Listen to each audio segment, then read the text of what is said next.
Shalom saudaraku, jumpa lagi dalam Suara Gembala. Saudara, kali ini kita akan melihat Yeremia pasal yang ke-17, ayatnya kali ini agak panjang ya, kita akan baca ayat 5 sampai ayat 10. Saya akan bacakan terlebih dahulu seluruh ayatnya, nanti baru kita akan coba renungkan ayat demi ayat. Beginilah firman Tuhan. Terkutuklah orang yang mengandalkan manusia, yang mengandalkan kekuatannya sendiri, dan yang hatinya menjauh daripada Tuhan. Ia akan seperti semak bulus di padang belantara, ia tidak akan mengalami datangnya keadaan baik. Ia akan tinggal di tanah angus di padang gurun, di negeri padang asin yang tidak berpenduduk. Ayat 7, diberkatilah orang yang mengandalkan Tuhan, yang menaruh harapannya kepada Tuhan.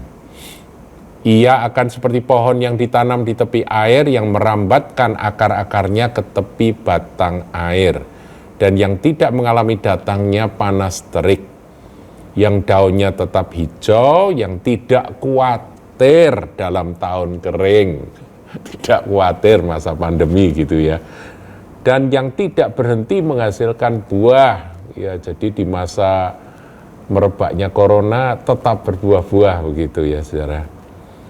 Ayat 9, ini penting untuk kita renungkan. Betapa liciknya hati, lebih licik daripada segala sesuatu. Hatinya sudah membatu, siapakah yang dapat mengetahuinya? Aku Tuhan yang menyelidiki hati, yang menguji batin, untuk memberi balasan kepada setiap orang setimpal dengan tingkah langkahnya, setimpal dengan hasil perbuatannya. Nah, saudaraku, ini ayat terkenal, ya. Perikop ini sering diangkat sebagai bahan khotbah oleh hamba-hamba Tuhan, yaitu bahwa orang itu kalau mengandalkan manusia, baik orang lain maupun mengandalkan diri sendiri, ya diri sendiri itu mengandalkan pengalamannya, mengandalkan skillnya, mengandalkan kemampuannya, mengandalkan kecerdasannya, kepintarannya, itu sudah kena kutuk, saudara. Jadi belum apa-apa kalau dia merasa bisa karena dia punya kemampuan itu sudah di bawah kutuk. Jadi misalnya ada satu pekerjaan gitu ya, belum sudah merasa bahwa aku bisa lakukan itu karena aku punya pengalaman, aku punya skill untuk mengerjakan itu semua. Ini hati-hati, saudaraku. Baru mikir gitu, meyakini akan bahwa dirinya mampu, itu sudah memposisikan diri di bawah kutuk. Apalagi kalau mengandalkan orang lain ya. Waduh, kalau aku ikut dia, kalau aku di bawah bimbingan dia atau di bawah naungan dia, pengaruh dia, wah ini orang kaya, orang besar, orang yang punya pengaruh, punya kuasa, itu memposisikan diri di bawah kutuk. Ini harus kita sadari, saudaraku, karena firman Tuhan itu adalah kebenaran. Jadi itu nanti hasilnya itu seperti kalimat terakhir di ayat 5. Dan yang hatinya menjauh daripada Tuhan. Karena apa? Mengandalkan manusia. Manusia itu jadi Tuhannya, jadi harapannya. Entah dia pejabat, entah dia orang kaya, entah dia bos, atau dia siapa saja yang Anda andalkan, atau dirimu sendiri. Ini dikatakan yang mengandalkan kekuatannya sendiri, kemampuan diri sendiri, kepintaran diri sendiri, pengalaman, skill yang ada pada dia. Itu bahaya, saudara, karena memposisikan diri di bawah kutuk. Padahal, saudaraku, yang bisa membuat sukses itu kan berkat Tuhan, ya kan? Kita masih ingat akan ayat terkenal di dalam Amsal 10 ayat 22. Saya bacakan ya. Terjemahan LAI, terjemahan baru bunyinya, berkat Tuhanlah yang menjadikan kaya. Saudara bekerja, saudara bisnis, saudara berjuang di dunia kerja, ingat bahwa yang bisa bikin Anda sukses, berhasil, menjadi kaya, itu adalah berkat Tuhan. Lah kalau diganti kutuk dari Tuhan, gimana? Yang membuat gagal, saudara. Meskipun secara kemampuan Anda merasa bahwa itu kecil, sehingga akhirnya hatinya menjauh dari Tuhan, dia mengandalkan kemampuan diri sendiri atau mengandalkan akan sosok-sosok pribadi yang Anda jadikan tanda kutip Tuhan Anda. Nah, ini berbahaya. Firman ini mengingatkan kita, saudaraku, bahwa kita ini harus bersandar pada Tuhan. Berkat Tuhanlah yang menjadikan kaya. Kemudian kalau terjemahan LAI yang baru, susah payah tidak akan menambahinya. Susah payah itu penderitaan, kesusahan, kekerasan, ya, jerih lelah, itu tidak akan menambahinya. Artinya bukan jerih lelahmu yang bisa bikin sukses, bisa bikin kamu jadi berhasil di dalam usaha tersebut sehingga menjadi kaya. Tidak menambahi. Tapi terjemahan dalam versi King James itu juga bagus. Dikatakan bahwa berkat Tuhanlah yang menjadikan kaya. Ini secara bebas saya terjemahkan. Dikatakan Tuhan tidak menambahi dengan susah payah. Artinya enteng-enteng aja.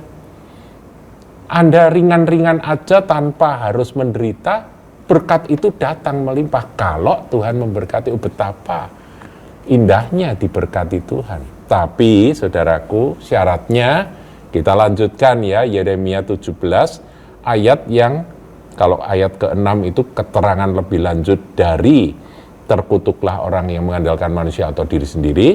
Dikatakan ia akan seperti semak bulus di padang belantara, ia tidak akan mengalami datangnya keadaan baik, ia akan tinggal di tanah angus, di padang gurun, di negeri padang asin yang tidak berpenduduk. Jadi susah melulu. Jadi digambarkan dalam situasi penulisan Alkitab ini orang yang menderita sekali, saudaraku.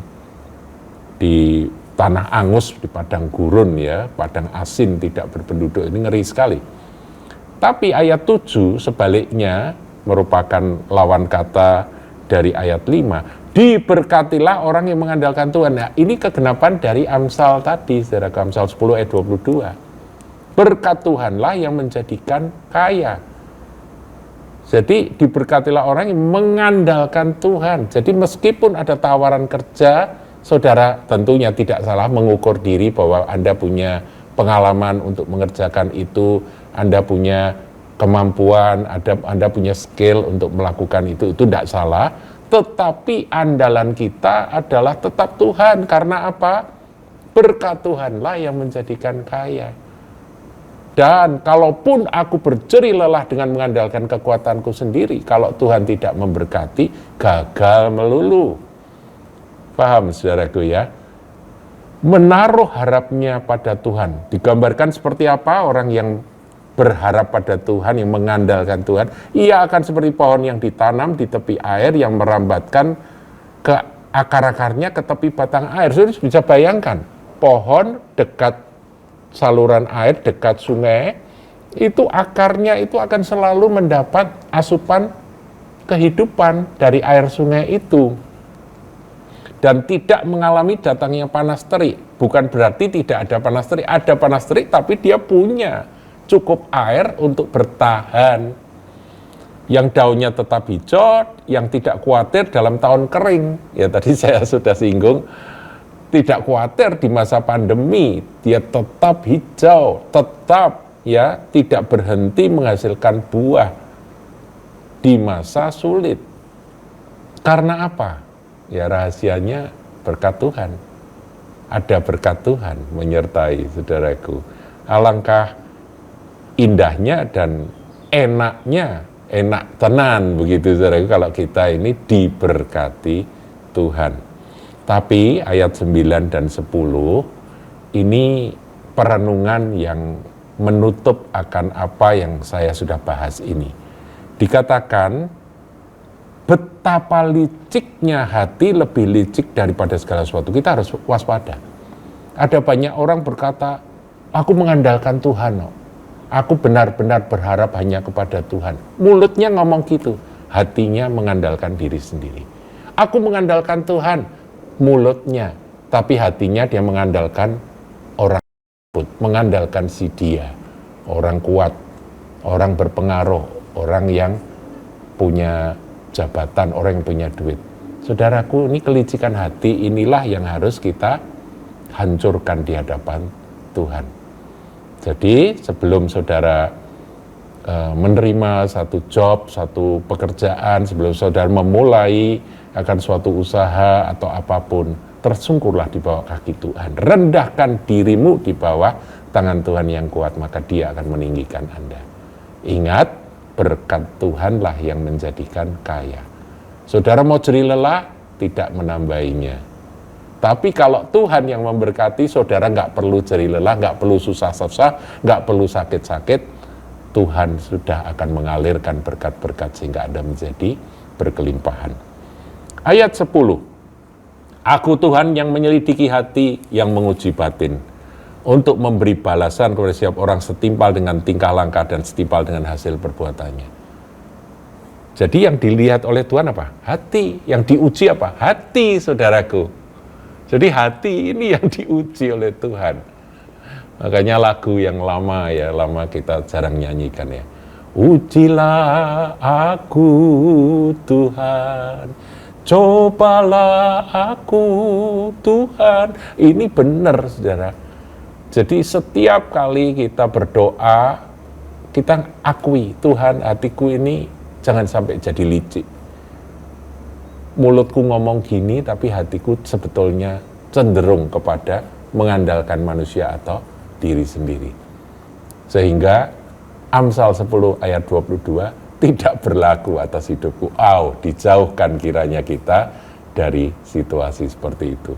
Saya berharap saudara, kita semua boleh menjadi anak-anak Tuhan yang diberkati senantiasa. Bahkan seperti ayat 8 katakan, yang tidak mengalami datangnya panas terik, yang daunnya tetap hijau, yang tidak khawatir dalam tahun kering, tahun susah, terpelihara senantiasa dalam situasi apapun. Tuhan Yesus memberkati.